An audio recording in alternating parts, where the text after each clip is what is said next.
வணக்கம். உங்கள் சதீஷ் ஆறுமுகம். அதை டிஎன்பிசியில் ஒரு மேஜர் ரிஃபார்ம்ஸ் தெரியுது. இது என்ன அப்படின்னா, குரூப் 2க்கு இன்ஜினியர் ஏஇ இந்த மாதிரி எக்ஸாம்ஸுக்கெலாம் இன்டர்வியூ கிடையாது. அதன் மூலம் நிறைய பேர் இன்டர்வியூவில் காசு கொடுக்குறாங்க. அது இது இந்த மாதிரி ஒரு பதற்றத்தை போக்கலாம். 2A தனியாக பிரிச்சுருக்காங்க. மெயின்ஸில் ப்ரிலிம்ஸ் ஒன்றா தான் இருக்கும். மெயின்ஸில் அதேமாரி 2Aவில் எஸ்ஏ எழுதுகிற வேலை இல்லை, தமிழில் மட்டும் எழுதணும். அது மார்க் குவாலிஃபையிங் மார்க் மட்டும்தான், ஸ்கோரில் வராது. அதனால் 2A வரைக்கும் தமிழ் எழுதுகிறவங்க நல்ல அட்வான்டேஜ்ன்றதை விட ஈக்குவலான வாய்ப்பு இப்போ இருக்குது. 2 இன்டர்வியூ போஸ்ட்னு சொல்ல முடியாது. 2லேயும் குரூப் 1லேயும் அந்த தமிழ் எழுதுகிற சோகம் இன்னும் கொஞ்ச நாள் தொடரும் தான் நினைக்கிறேன். அடுத்தது மேஜராக என்ன அப்படின்னோம்னா, ஜென்ரல் தமிழ் ஆர் இங்கிலீஷ். அந்த இங்கிலீஷ் எழுதுகிறவங்களாம் நிறைய பேர் 2A ரொம்ப இதாக இருக்குது, ஆட் பண்ணும் அப்படின்ற மாதிரி நிறைய பேர் கேட்டாங்க. 2Aவில் ஜென்ரல் தமிழ் எடுத்துக்கலாம், அல்லது ஜென்ரல் இங்கிலீஷ் பொது ஆங்கிலம், பொது தமிழ் அல்லது பொது ஆங்கிலம் எடுத்துக்கலாம். இந்த மாதிரி டெக்னிக்கல் எக்ஸாமில் எது வருது அது ஒரே ரவுண்டில் முடிக்கிற மாதிரி, அதாவது 2 பேப்பரில் முடிக்கிற மாதிரி, இந்த மாதிரி பல விஷயங்கள் இதில் இருக்குது. சில விஷயங்கள் பருத்தி மூட்டை குடோனில் இருந்திருக்கலான்ற மாதிரி ஏற்கனவே 2012-13 இன்டர்வியூ போஸ்ட், நான் இன்டர்வியூ போஸ்ட் எப்படி இருந்தது, தனித்தனியாக இருந்தது. சில விஷயங்கள் அதை பழசை நோக்கி தான் போகிறாங்க. நடுவில் இது ஒரு நடுவில் நிறைய வருஷங்களை பல பேர் இழந்துட்டாங்க. இனிமேலாவது இதெல்லாம் கொஞ்சம் விரைவாக நடக்கும். இப்போ இன்டர்வியூலன்றது அது ஒரு பக்கம், இன்டர்வியூவால் நிறைய மன உளைச்சல், லேட்டாக வருது. இந்த மாதிரி நிறைய விஷயங்கள் தவிர்க்கப்படும். ஒன்று. அடுத்தது, இப்போ என்னென்ன எக்ஸாம் எப்போ நடக்குது, அப்புறம் ஒவ்வொரு புதுசாக இன்னும் என்ன டீட்டெயிலாக சேஞ்சஸ் இருக்குது, நியூ சிலபஸ், நியூ பேட்டர்ன், இந்த மாதிரி விஷயங்களை டீட்டெயிலாக பார்ப்போம். இந்த வேக்கன்சி, எப்போ எக்ஸாம்ஸ், இந்த டீட்டெயில்ஸ் ஏற்கனவே தெரிஞ்சது. குரூப் 4, குரூப் 1ல், குரூப் 1B 1C அது வரைக்கும் நோட்டிஃபிகேஷனே விட்டாங்க. அடுத்தது interview post combined technical service ஏற்கனவே சொல்லியிருந்தாங்க. டெக்னிக்கல் சர்வீஸில் என்னென்ன வரும்ன்ட்டு, அதில் புதுசாக என்னென்ன ஆட் பண்ணுறோம், என்னென்ன சர்வீஸ் உள்ளே வருது அப்படின்றத சொல்லியிருக்காங்க. ஏஓ, அக்கௌண்ட்ஸ் ஆஃபீஸர், அந்த மாதிரி பர்சர், குரூப் 1, அதாவது டெக்னிக்கல் குரூப் 1 ரேங்கில் உள்ளது. இது மட்டும் இன்டர்வியூ போஸ்ட்டில் இருக்குது. நான் இன்டர்வியூ போஸ்ட் டெக்னிக்கல்லே டிப்ளமோ, ஐடி, அதாவது combined technical service, degree, PG ஸ்டாண்டர்டில் ஒன்றும், டிப்ளமோ, ஐடிஐ ஸ்டாண்டர்டில் ஒன்றும். டெக்னிக்கலே 3ஆக பிரிக்கிறாங்க. இன்டர்வியூ போஸ்ட்டு அதிலே இந்த இன்ஜினியரிங் இந்த மாதிரி இருக்கிறது எல்லாமே ஏஇ, அதாவது manager, branch manager, assistant manager, AD இந்த மாதிரி இருக்கிறது. சில இது இன்டர்வியூ போஸ்ட்லேயும், மீதி நான் இன்டர்வியூ போஸ்ட், இன்ஜினியர் மாதிரி போஸ்ட்டு, இந்த மாதிரி டெக்னிக்கல், அக்ரிகல்ச்சர் ஆஃபீஸர், இந்த மாதிரி விஷயங்களை நான் இன்டர்வியூ போஸ்ட்லேயும் போட்டு, அதில் டிப்ளமோ, ஐடிஐ, குரூப் 4 சேலரி உள்ள அந்த மாதிரி போஸ்ட்லாம் இதுலேயும் போட்டிருக்காங்க. ஏபிபி, அசிஸ்டன்ட் பப்ளிக் ப்ராசிக்யூட்டர், இந்த மெயின்ஸோட அது 50 போஸ்ட்டு. இந்த லா கிராஜுவேட், அவங்களுக்கு லாவில் பார்த்தோம் அப்படின்னா அவங்களுக்கு மட்டும் ஜென்ரல் ஸ்டடீஸ் இல்லை. ஈக்குவாலிட்டி பிஃபோர் லான்ட்டு லா படித்தா அவங்களுக்கு மட்டும் ஜென்ரல் ஸ்டடீஸ் இல்லை, மீதி எல்லாருக்கும் ஜென்ரல் ஸ்டடீஸ். டெக்னிக்கல் எக்ஸாம் படிக்கிறவங்களுக்கும் படிக்கணும். ஒன்று எடுத்தால் அவங்களுக்கும் சேர்த்து எடுக்கலாம். டெக்னிக்கல் எக்ஸாம் படிக்கிறவங்க ஜென்ரல் ஸ்டடீஸுக்கு அவங்க ஃபோக்கஸை விட்டுட்டு டெக்னிக்கலை மட்டும் நல்லா படிச்சுட்டு போகிற மாதிரி வைக்கலாம். பட் அப்படி வைக்கல. லாவுக்கு மட்டும் ஜென்ரல் ஸ்டடீஸ் கிடையாது. ஒரு எக்ஸாம் எத்தனை நாள் அப்படின்ற மாதிரி சைடில் போட்டிருப்பாங்க. இது வேக்கன்சி குரூப் 2ல் 2030 6ஆம் மாதம் தான் நோட்டிஃபிகேஷன், 9ஆம் மாதம் எண்டில் எக்ஸாம். அப்படின்னும்பொழுது இன்னும் கட்டாயம் ஒரு 500லேருந்து 1000 போஸ்ட்டாவது இன்க்ரீஸ் ஆகிறதுக்கு வாய்ப்பு பிரகாசமாக இருக்குது. அதனால் இது கம்மி அப்படின்னு நினச்சி, இதுக்கு முன்னே ஒரு ஃபேக்காக வந்ததில் 1200 தான் இருந்தது. அதை கம்பேர் பண்ணும்போது இது 2030 இன்னும் நிறையா அதிகரிக்கும், நம்பி படிக்கலாம். சில விஷயங்கள் அதிகமாகவும் கம்மியாகவும் அது ஜென்ரலாக சொல்கிற விஷயங்கள். அடுத்தது பேட்டர்ன், எக்ஸாம் பேட்டர்ன் எப்படி இருக்கும் அப்படின்றத டீட்டெயிலாக அடுத்தது ரிட்டன் எக்ஸாமினேஷன் டீட்டெயில்ஸில் கொடுத்துருக்காங்க. குரூப் 1 அதில் எந்த மாற்றமும் இல்லை, அதனால் அதை பார்க்க தேவையில்லைன்னு நினைக்கிறேன். அடுத்தது குரூப் 1B 1C, அதுவும் கிட்டத்தட்ட 1B 1Cயில் என்ன பண்ணுறாங்க, general studies, aptitude, mental ability அதை வச்சுட்டு 1B 1Cயை தனித்தனியாக பிரிக்கிறாங்க. மெயின்ஸில் டிஸ்கிரிப்டிவ், எஜுகேஷன் டிபார்ட்மெண்ட்டில் மட்டும் அந்த டிஇஓ சிஇஓ அந்த மாதிரி எக்ஸாம்ஸில் வரும்னு நினைக்கிறேன் 1C. அதில் எஜுகேஷன் சம்மந்தப்பட்ட இது மட்டும் அப்ஜெக்டிவாக வச்சுருக்காங்க. மீதி எல்லாம் ஏற்கனவே உள்ளபடி டிஸ்கிரிப்டிவ் தான். GS 1-2 1Bயை பொறுத்த வரைக்கும் GS ஒரே பேப்பரில் முடிச்சிடுறாங்க. ஹிந்து ரிலீஜன் ஒரு பேப்பர், லா ஒரு பேப்பர். இது எல்லாமே ஸ்கோரிங். எல்லாத்துலேயுமே தமிழ் எலிஜிபிலிட்டி வந்து குரூப் 4ல் மட்டும் மார்க்கில் வரும். Eligibility come scoring. மீதி எல்லாமே குவாலிஃபையிங் தான். எங்கே டிஸ்கிரிப்டிவ் இருக்கோ அங்கே எல்லாமே மெயின்ஸில் தமிழ் டிஸ்கிரிப்டிவ் இருக்கும். அடுத்தது குரூப் 2-2A. அது நம்ம தனியாகவே ஒரு வீடியோ பெரிய 10 நிமிஷம் வீடியோவே போட்டிருக்கோம். அது டீட்டெயிலாக அதை பார்த்துக்குங்க. இதில் ஜென்ரலாக சொல்லணும் அப்படின்னா ஆப்டிடியூட், மென்டல் எபிலிட்டி, அதாவது ப்ரிலிம்ஸு ஒன்றா நடக்கும். ப்ரிலிம்ஸு டேட் சொன்ன மாதிரி ஒன்றா நடக்கும். அதுக்கு அடுத்தது ப்ரிலிம்ஸ் ரிசல்ட் வந்த உடனே மெயின்ஸ் வந்து தனித்தனியாக 2க்கும் 2Aவுக்கும் தனித்தனியாக நடக்கும். 2ல் வந்து 2 பேப்பர் இருக்கும். எலிஜிபிலிட்டி டெஸ்ட் ஒன்று, டிஸ்கிரிப்டிவ், குவாலிஃபையிங் மட்டும்தான். GS ஒரு பேப்பர். அது 2Aவில் எப்படி இருக்கும்னா தமிழ் எலிஜிபிலிட்டி டிஸ்கிரிப்டிவ் அதில் உள்ளபடியே இதுலேயும் இருக்கும். இன்னொரு பேப்பரில் general studies, reasoning and general intelligence, language, general Tamil or general English. இது எப்படி இருக்கும் அப்ளை பண்ணும்போது குரூப் 1 அதாவது 2-2A ரெண்டுக்கும் அப்ளை பண்ணுறீங்களா இல்லை ஒன்றுக்கு மட்டும் அப்ளை பண்ணுறீங்களா அந்த மாதிரி கேட்கும். சில பேர் 2Aவில் இருக்கவங்க 2 மட்டும் அப்ளை பண்ணுறது.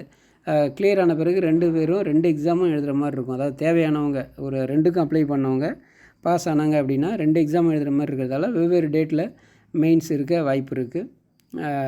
2லேயும் சில பேர் பாஸ் ஆவாங்களே அப்படின்னு நினைக்க வேணாம். சில பேர் நம்ம சைடு யோசிப்போம், நான் 2வை நம்பி 2Aவையோ 2Aவை நம்பி 2வையோ விட முடியாது. அதை சும்மா வில்லேஜ்லேருந்து வந்தவங்க, சில இன்ஸ்டியூட் போகாதவங்க, இந்த மாதிரி ஆட்கள்லாம் கணக்கு பண்ணோம்னா தனித்தனி தேதியில் நடக்கிறது தான் நல்லதாக இருக்கும். அவங்க ரிட்டன் பாஸ் ஆனாலும் அதை முதல்ல இன்டர்வியூ இல்லைன்னும் போது அந்த ரிசல்ட்டு கொஞ்சம் சேர்த்து விட்டு, அந்த டிஸ்கிரிப்டிவ் இருக்கிறதால கொஞ்சம் லேட் ஆகும். பட் போஸ்ட்லாம் கம்மியாக இருக்கிறதால சீக்கிரம் வர்றதுக்கு வாய்ப்பு இருக்குது. அவங்க பேப்பர் மட்டும் தான் திருத்த போகிறாங்க. அதைப்படி விட்டாங்கன்னா அவங்க அந்த போஸ்ட் எடுத்துக்கிட்டு அடுத்தது இந்த போஸ்ட் எடுக்கிற மாதிரி ரெகுலரைஸ் பண்ணி கொண்டு வரணும். குரூப் 4 அதில் எந்த சேஞ்சஸும் இருக்கிற மாதிரி தெரில, அப்படியே தான் வரும். தமிழ் எலிஜிபிலிட்டி ஸ்கோரிங்கில் வந்துடும். இன்னொரு ஜென்ரல் ஸ்டடீஸ், ஆப்டிடியூட். இந்த 2A எப்படி இருக்கும் அப்படின்னா அந்த 200 கொஸ்டின்ஸ் வந்து ஜென்ரல் ஸ்டடீஸ்லேயும் ரீசனிங் அண்ட் ஜென்ரல் இன்டெலிஜென்ஸ் அது ரெண்டுலேயும் சேர்த்து 100, ஜென்ரல் தமிழ் ஜென்ரல் இங்கிலீஷில் 100. அது சொல்லலை, ஜென்ரலாக இதுக்கு முன்னே இருந்தது அப்படி தான் இருக்கும். ரீசனிங் ஜென்ரல் இன்டெலிஜென்ஸில் நம்ம அதாவது காரணம் அறிதல், இந்த டைஸ் உருட்டுறது, இந்த மாதிரி நிறையா விஷயங்கள், பேங்கிங் எக்ஸாம் இந்த மாதிரிலாம் இருக்கிறது, புரிதல், நம்மளுடைய அண்டர்ஸ்டாண்டிங், நிறைய விஷயங்களில் நம்ம நுண்ணறிவுலாம் செக் பண்ணுற மாதிரி இருக்கும். கிட்டத்தட்ட மேத்ஸ் ரிலேட்டடாக இருக்கிற மாதிரி தான் இருக்கும். அடுத்தது குரூப் 4 ஏற்கனவே பார்த்துட்டோம். அடுத்தது டெக்னிக்கலில் வந்து பிஜி டிகிரி ஆர் பிஜி ஸ்டாண்டர்டில் 2 எக்ஸாம் இருக்கும். ப்ரிலிம்ஸு ஏற்கனவே உள்ளபடி தமிழ் எலிஜிபிலிட்டி டெஸ்ட் வந்து அப்ஜெக்டிவில் குவாலிஃபையிங் வைக்கிறாங்க. ஏன்னா இது எங்கேயுமே டிஸ்கிரிப்டிவே வைக்கல இன்டர்வியூ போஸ்ட்டுக்கு. சப்ஜெக்ட் பேப்பர் ஒரு பேப்பர் டிகிரி ஆர் பிஜி அந்த எந்த எக்ஸாம் டெக்னிக்கல் எக்ஸாம் இன்டர்வியூ போஸ்ட்டில் அப்ஜெக்டிவில் நல்லா பாஸ் பண்ணால் போதும். அதே மாதிரி ப்ரிலிம்ஸில் ஆக்சுவலாக மார்க் எடுத்துக்க மாட்டாங்க. இதில் என்ன ஆகுது அப்படின்னா ஜென்ரல் ஸ்டடீஸும் ஆப்டிடியூட், மென்டல் எபிலிட்டி அந்த மார்க் 2ஐயும் எடுத்துக்கிறாங்க, சேர்த்துக்கிறாங்க. தமிழ் எலிஜிபிலிட்டி மட்டும் குவாலிஃபையிங் மார்க். ப்ரிலிம்ஸு கிட்டத்தட்ட இது ப்ரிலிம்ஸும் மெயின்ஸும் ஒரே டைமில் கூட வைக்கிறதுக்கு வாய்ப்பு இருக்குது. ஏன்னா அப்ஜெக்டிவ் தான் அப்படின்னு பொழுது அது 2ஐயும் ஒரே டைமில் வச்சுருவாங்க. மெயின்ஸுன்னு தனியாக போகாது. அதனால் ஒரே டைமில் நடத்தும்போது எல்லா மார்க்கும் ஆட் பண்ணிக்கிறாங்க அப்படின்னா வச்சுக்க. 2 பேப்பர் மார்க்கும் சப்ஜெக்ட் மார்க் ஒரு 200 கொஸ்டின் 300 மார்க் இருக்கும். அதில் ஒரு 200 கொஸ்டின் 300 மார்க் இருக்கும். அடுத்தது 100 கொஸ்டின், அதை 100 தமிழ் எலிஜிபிலிட்டி வந்து குவாலிஃபையிங் மட்டும் எடுத்துப்பாங்க. கம்பைன்ட் டெக்னிக்கல் எக்ஸாம், நான் இன்டர்வியூ போஸ்ட்டில் இதெல்லாம் இது கீழே என்னென்ன போஸ்ட் வருன்றதை பின்னாடி லாஸ்ட் பேஜில் இருக்குது, பார்ப்போம். நான் இன்டர்வியூ போஸ்ட் அதில் பார்த்தோம் அப்படின்னா general studies, aptitude, mental ability, Tamil eligibility, subject paper கிட்டத்தட்ட இதுவும் அதே தான். இதுக்கு என்ன வித்தியாசம் அப்படின்னா, அதில் இன்டர்வியூ போவாங்க அடுத்தது. இதில் இன்டர்வியூ போக மாட்டாங்க, அதோட முடிஞ்சிடும். ஐடிஐ அதுவும் கிட்டத்தட்ட அதுவே தான். ஒவ்வொரு இடத்தையும் என்ன வேறுபடும் அப்படின்னா, அந்த சப்ஜெக்ட் டிகிரி பர்சர் அப்படின்னா அதுக்கு ஒரு டிகிரி அந்த சப்ஜெக்ட் பேப்பர் வேறுபடும். இங்கே அதே மாதிரி இன்டர்வியூவில் ஒரு பேப்பர் ஏடி டவுன் டிடிசிபி ஏடி அப்படின்னா அந்த டவுன் கண்ட்ரி பிளானிங் அந்த சிலபஸ் இருக்கும், அந்த ஆப்ஜெக்டிவ் இருக்கும். அந்த மாதிரி ஒவ்வொரு எக்ஸாமுக்கும் அந்த மாதிரி பேப்பர் மட்டும் வேறுபடும். சப்ஜெக்ட் பேப்பர் அப்படின்னா அவங்க படித்த மேஜர் டிகிரி சம்மந்தப்பட்ட கொஸ்டின்ஸ் இருக்கும். அதில் இன்டர்வியூ இருக்கும், இதில் இன்டர்வியூ இருக்காது. அதுக்கேற்ற மாதிரி போஸ்டிங் இருக்கும். குரூப் 2 லெவலில் இருக்கும், அது குரூப் 1 லெவலில் இருக்கும். கிட்டத்தட்ட குரூப் 1 லெவலில் இருக்கிறதுக்கு தான் இன்டர்வியூ, மீதிலாம் இன்டர்வியூ இல்லைன்ற மாதிரி கிட்டத்தட்ட கொண்டு வந்துட்டாங்க. கம்பைன்ட் டெக்னிக்கல் ஐடிஐ லெவல் அதுவும் வந்து எஸ்எஸ்எல்சி ஸ்டாண்டர்டு தான். சப்ஜெக்ட் பேப்பர் டிப்ளமோ ஐடிஐ ஸ்டாண்டர்டில் இருக்கும். அடுத்து ஏபிபி, அதில் வந்து லா ஆப்டிடியூட் மென்டல் எபிலிட்டி இருக்குது. ஜிஎஸ் இல்லை, ஆனால் ஆப்டிடியூட் மென்டல் எபிலிட்டி இருக்குது. அது வந்து 10th ஸ்டாண்டர்டு குவாலிஃபையிங் தான்.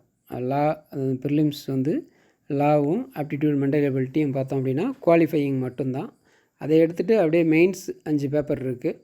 5 பேப்பரில் தமிழ் எலிஜிபிலிட்டி டிஸ்கிரிப்டிவ் இருந்தாலே தமிழ் எலிஜிபிலிட்டியை டிஸ்கிரிப்டிவில் போட்டுருவாங்க. அது எல்லாத்தையும் வந்து டிஸ்கிரிப்டிவில் வந்துடும். லா 4 பேப்பர் எழுதுகிறாங்க.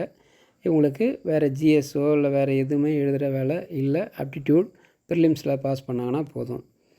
சரி, இந்த போஸ்ட் இன்க்ளூடட் இன்னும் குரூப் 2வில் நிறைய சேஞ்சஸ் பண்ணியிருக்காங்க. என்ன அப்படின்னா, முனிசிபல் கமிஷனர் அந்த போஸ்ட்டு ஏஎஸ்ஓ போஸ்ட், ஏஎஸ்ஓ லா ஃபினான்ஸ் அதர் தென் லா ஃபினான்ஸ் டிஎன்பிஎஸ்சி இந்த மாதிரி இருக்கிற போஸ்ட்டை எல்லாத்தையும் நம்ம சொன்னோம் ஏற்கனவே. முனிசிபல் கமிஷனருக்கெலாம் வந்து குரூப் 2ஏவில் வைக்கிறதுலாம் ரொம்ப தப்பு. இன்டர்வியூவாவது அட்லீஸ்ட் சோதிக்கணும், ரொம்ப அது பவர்ஃபுல்லான போஸ்ட் அப்படின்ட்டு இதில் இன்டர்வியூ போஸ்ட்டில் கொண்டு வந்துட்டாங்க. குரூப் 2வில் கொண்டு வந்துட்டாங்க. மீதி எல்லாமே ரெவன்யூ அசிஸ்டண்ட்லாம் இதுக்கு முன்னே இப்போ இல்லை, 2012-13 இன்டர்வியூ போஸ்ட்டில் இருக்கும். அது மட்டும் தான் கம்மி சேலரியில் இன்டர்வியூ போஸ்ட்டில் இருக்கும். மீதி எல்லாமே கிட்டத்தட்ட ஏற்கனவே இருந்த மாதிரி இருக்குது. இந்த ஃபாரஸ்டர் இந்த மாதிரி இதெல்லாம் இல்லை. மேபி இந்த வருஷம் ஃபாரஸ்டர் ரேஞ்சர் அதெல்லாம் நோட்டிஃபிகேஷன் இல்லாமல் இருக்கிறதால இருக்கலாம். இது சேர்த்துட்டாங்களா ஃபாரஸ்ட் அசிஸ்டண்ட் அப்படின்ற மாதிரி கேட்டாங்க. ஃபாரஸ்ட் அசிஸ்டண்ட்டுன்றது ஏற்கனவே உள்ள போஸ்ட்டு தான். அந்த கார்டு அந்த மாதிரி இது தான் குரூப் 4ல் சேர்த்தாங்க. இதில் ரேஞ்சர் அந்த மாதிரி இதை பற்றி போஸ்ட்டு ஃபாரஸ்டர் இந்த மாதிரி போஸ்ட்டை பற்றி இல்லை. அதாவது ரேஞ்சர்லாம் பார்த்தோம் அப்படின்னா கிட்டத்தட்ட அவங்க ஃபாரஸ்ட்டு படித்தவங்க ஆள் இல்லாத பட்சத்தில் தான் மற்றவங்கள எடுப்பாங்க. அதனால் அது மோஸ்ட்லி தனியாக வர்றதுக்கு வாய்ப்பு இருக்குது. இந்த வருஷம் வேக்கன்சி இல்லாமல் இருக்கலாம், அதனால் வரலன்னு நினைக்கிறேன். அடுத்தது அசிஸ்டன்ட் ஜென்ரலாக நிறையா டிபார்ட்மெண்ட்டில் உள்ள அசிஸ்டண்ட் எல்லாமே 2ஏவில் 2க்கும் சைடில் வந்து இன்டர்வியூ இருக்கா இல்லையா அப்படின்னும் போன வீடியோவில் நம்ம ஜென்ரலாக வந்து இன்டர்வியூ அடுத்தது இன்டர்வியூன்னு ஃப்ளோவில் சொல்லிட்டோம். இன்டர்வியூ கிடையாது, நான் இன்டர்வியூ தான் குரூப் 2க்கு. இந்த சைடில் இருக்குது பாருங்கள், நான் இன்டர்வியூ ஆர் நான் இன்டர்வியூ ரைட் சைட் கார்னரில் இருக்கும். இதில் குரூப் 2 போஸ்ட்டுக்கு கீழேயும் நான் இன்டர்வியூ தான் இருக்குது. அடுத்து டெக்னிக்கல் எக்ஸாம், அதில் என்னென்ன சேர்த்துருக்காங்கன்னா அக்கௌண்ட்ஸ் ஆஃபீஸர், ட்ரெஸரியில் AD statistics, AD agri, AD DTCP அந்த மாதிரி நல்ல பவரான போஸ்ட்டு. ஏஎம் ஸ்டேட் டிரான்ஸ்போர்ட் கார்பரேஷனில் AM branch manager, assistant manager அந்த மாதிரி சொல்லுவாங்க. அக்கௌண்ட்ஸ், ஆட்டோமொபைல் இன்ஜினியர், பர்சர் காலேஜில் இதெல்லாம் வந்து டிகிரி, அதாவது குரூப் 1 ரேங்கிங் போஸ்ட். இது எல்லாமே டெக்னிக்கல். இதுக்கு எல்லாமே நம்ம வந்து அப்ஜெக்டிவ் இன்டர்வியூ இதிலே பாஸ் பண்ணுறோம். அதனால் இந்த டிகிரிலாம் படித்தவங்க நல்லா படித்தாங்க அப்படின்னா இந்த டிடிசிபி ஏடிலாம் நல்ல பவரான போஸ்ட். இந்த பர்சர்லாம் ஜாலியாக இருக்கலாம், காலேஜில் கொஞ்சம் நல்லா ஜாலியாக இருக்கலாம், யூனிவர்சிட்டியில். இந்த மாதிரி சில போஸ்ட்டெல்லாம் அந்த டிகிரி படிச்சிருந்தாங்க அப்படின்னா அதை நல்லா ஃபோக்கஸ் பண்ணால் அப்ஜெக்டிவ் டைப்பில் அடித்து தூக்கிட்டு போயிட்டே இருக்கலாம். ஓகே, அடுத்தது அதே மாதிரி இதில் வந்து அக்ரிகல்ச்சர் ஆஃபீஸர் ஏஏஓன்னுவாங்க, அந்த மாதிரி post. ADA industrial safety and health, curator, assistant curator, AE civil electrical industries, geologist இந்த மாதிரி போஸ்ட்டு.